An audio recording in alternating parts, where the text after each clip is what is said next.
Hello everyone. तो आज math के बच्चों का सीबीएसई 10th के बच्चों का मैथ्स का पेपर भी हो गया और ये मेरे पास सेट 2 मैथमेटिक्स स्टैंडर्ड का पेपर है। हम डिस्कस करने जा रहे हैं कि इस पेपर में जो एमसीक्यू आए थे उनका करेक्ट आंसर क्या है। ठीक है, तो शुरू करते हैं अपनी वीडियो। सारे बच्चे अपना पेपर निकाल लो और देखते हैं कि इसका करेक्ट आंसर क्या है। ठीक है, तो सबसे पहला क्वेश्चन आया है, which of the following is true for all values. कौन सी इन चारों में आपकी ना जो आइडेंटिटी है वो बिल्कुल सही होगी। तो आपको अगर ट्रिग्नोमेट्री के 8.4 एक्सरसाइज को करने वाले फॉर्मूले याद होंगे तो उसमें आप एक फॉर्मूला याद करोगे कि sec square theta minus tan square theta किसके बराबर होता है 1। तो आपका फर्स्ट का आंसर क्या हो जाएगा सी आपका बिल्कुल क्या होगा, करेक्ट आंसर होगा। सेकंड है, ये जो तीन नंबर दिए हैं k+2, 4k - 6 और 3k-2, ये तीन कंसेक्यूटिव नंबर्स हैं AP के। आपको बताना है k की वैल्यू क्या होगी। तो आप इसमें नॉर्मली फॉर्मूला लगा देंगे ये वाला 2b = a+c। जब इस फॉर्मूले को लगाओगे तो आपका आंसर क्या आ जाएगा, इसका a। तो आपके सेकंड का भी आंसर क्या होगा, a। उसके बाद ये आपका बिल्कुल सिंपल सा क्वेश्चन आया है आपका बीपीटी थ्योरम का। थर्ड का, आपके पास PQ पैरेलल है BC के, PB की वैल्यू दे रखी है, AP दे रखा है, AQ दे रखा है, AC निकालना है। तो इसका आपका करेक्ट आंसर क्या आएगा, B। फोर्थ क्वेश्चन, आपको बताना है least composite number. Least composite number कौन सा होगा बच्चों, आपका 4। और लीस्ट प्राइम नंबर कौन सा होगा, 2। अब 4 और 2 का आप HCF निकालो, क्या होगा 2 और LCM कितना हो जाएगा 4। सही है। अब आप जब 2/4 करोगे तो रेशो क्या आएगा, 1:2। तो आपका फोर्थ का आंसर क्या हो जाएगा, A।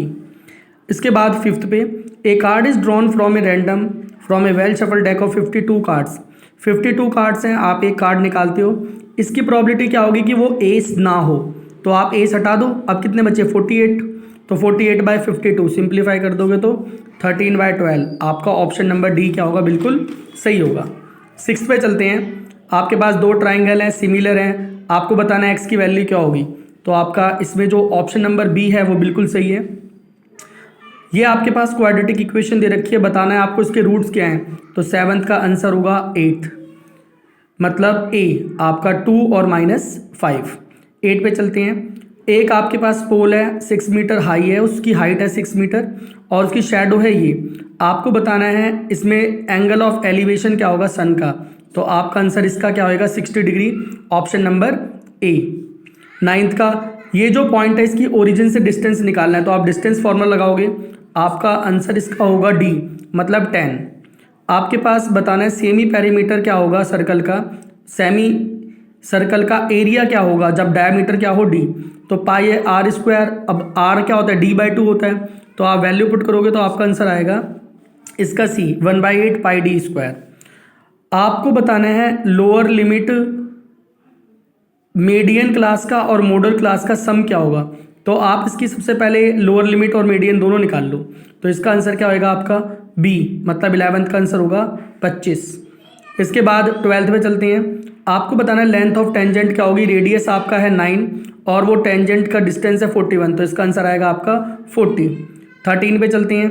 आपको बताना है इस वाली फिगर में आपका आंसर क्या होगा। तो इस 13 का आंसर क्या हो जाएगा आपका सी। आगे 14 पे चलते हैं। 14 में आपसे बोल रहा है एक बैग है, इसमें 5 रेड बॉल्स हैं और n ग्रीन बॉल्स हैं, और ग्रीन बॉल की जो प्रोबेबिलिटी है वो 3 टाइम्स है रेड बॉल की।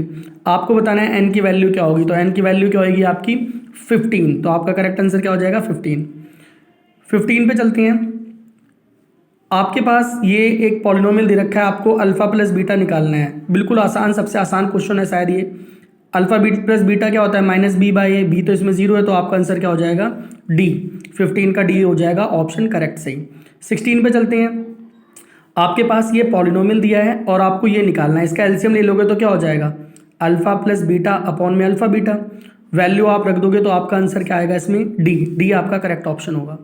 ये दो लाइनें दे रखी हैं, आपको बताना है इन दोनों लाइनें कौन सी हैं, इंटरसेक्टिंग है कि पैरेलल है, कोइंसिडेंट है कि इंटरसेक्टिंग और पैरेलल दोनों हैं। तो आपका 17 का आंसर क्या होएगा, सी करेक्ट होगा। 18, ये पॉइंट दिया है, बताना है आपको एक्स एक्सिस से इसका डिस्टेंस क्या है। तो जब एक्स एक्सिस पूछ रहा है तो वाई की वैल्यू रख दो, तो आंसर आप क्या क्या हो जाएगा बी। 19 पे चलते हैं। ABC AP में है तो 2b = a+c होगा, तो बात बिल्कुल सही है। और ऑड नंबर का सम ये होता है, ये भी बात बिल्कुल सही है। अब आपको क्या करना है, दोनों चीज़ें ट्रू हैं लेकिन ये दोनों एक दूसरे के एक्सप्लेनेशन नहीं है, तो हमारा ऑप्शन क्या हो जाएगा 19 का बी। और अब चलते हैं 20 पे। 53 डेज आने की प्रॉबिलिटी क्या होगी 2/7 लीप ईयर में, तो ये बात बिल्कुल सही है। नॉन लीप ईयर में क्या होगी 5/7, तो ये गलत है हमारा। तो हमारा इसमें क्या है कि एसर्शन तो सही है, एसर्शन ये अभी कथन सही है लेकिन जो तर्क है वो गलत है, तो हमारा ऑप्शन नंबर क्या हो जाएगा इसका सी। तो ये था बच्चों आपका आज जो मैथ का स्टैंडर्ड एग्जाम हुआ है सेट 2 के MCQ। आप सारे बच्चे अपने आंसर्स मैच कर लेना और जिन बच्चों के अच्छे नंबर आ रहे हो वो मुझे कमेंट भी कर लेना, किसी आंसर में कोई मिस्टेक हो तो शेयर करना, ठीक है। और मेरे चैनल को सब्सक्राइब कर देना। ओके बच्चों, तो बाय और सारे बच्चों को good luck for your bright future. Okay bye बच्चों।